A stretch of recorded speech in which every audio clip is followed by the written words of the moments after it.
The reason why we're talking about North Carolina football right now is because Michael Lombardi, their general manager, spoke to the media yesterday for about 25, 26 minutes.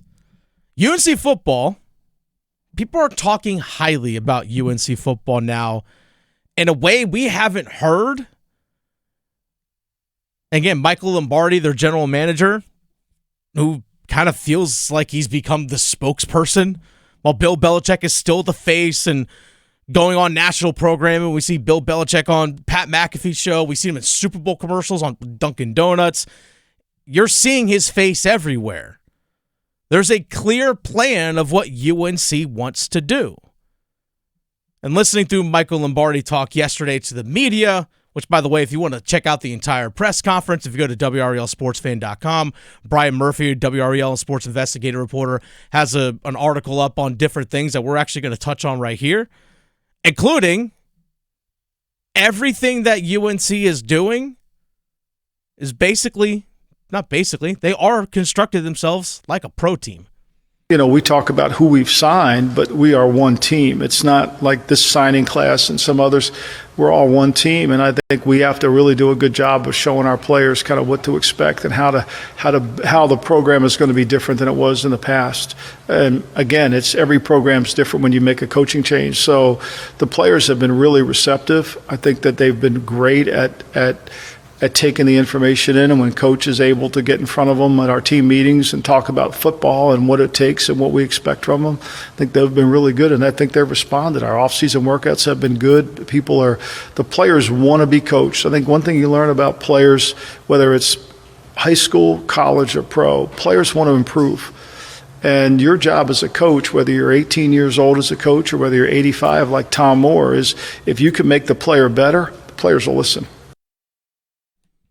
Everything they're doing is building themselves like a pro team. They've literally branded themselves and starting to refer to themselves as the 33rd NFL team.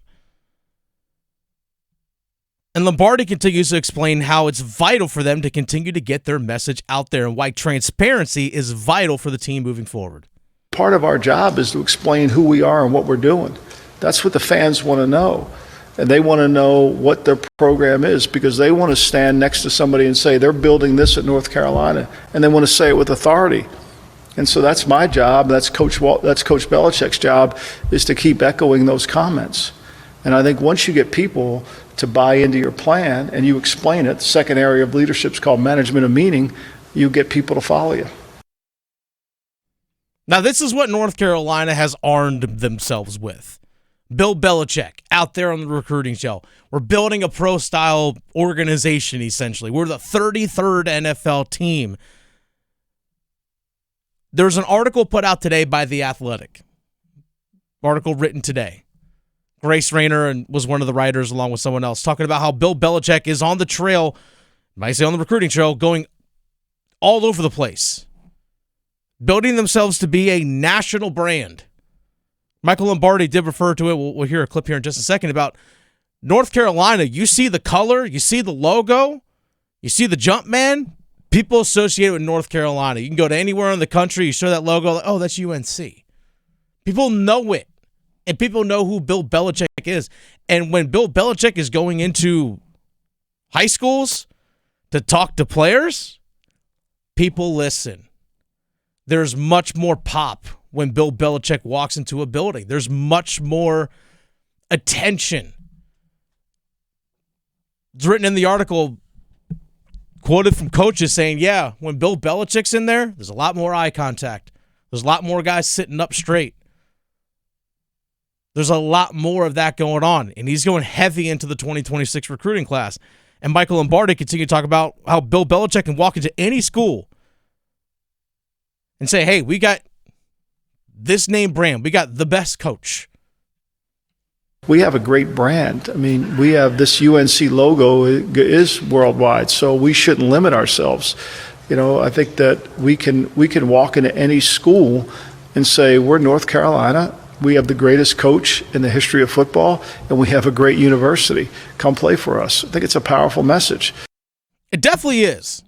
It 100% is. But I do hope that Bill Belichick doesn't go the way of Larry Fedora. All of you Carolina football fans out there, hear Larry Fedora, I could feel the tension already. Larry Fedora did a terrible job of recruiting in the state of North Carolina. Terrible job. One thing you have to give Mack Brown a ton of credit for, when Mack Brown came back to UNC, rebuilt the relationships with high schools in the state and started getting in-state players. I mean, gosh, they're about to have a top 50 pick in the NFL draft, Omarion Hampton, for right down the road in Clayton. It's not that far away from Chapel Hill. You just had, last year, 4th overall pick in Drake May from Charlotte area. Like, you've had that on your team. Tez Walker was from the state of North Carolina. He was a 4th round pick. So, yeah, you can get good guys in state as well, and you have to make sure that you get those guys too. Can't let guys continue to go to Tennessee or Clemson. You have to be able to lock in guys locally here just as much as you do nationally. You can't be one of the best recruiting teams nationally if you can't recruit inside your own state.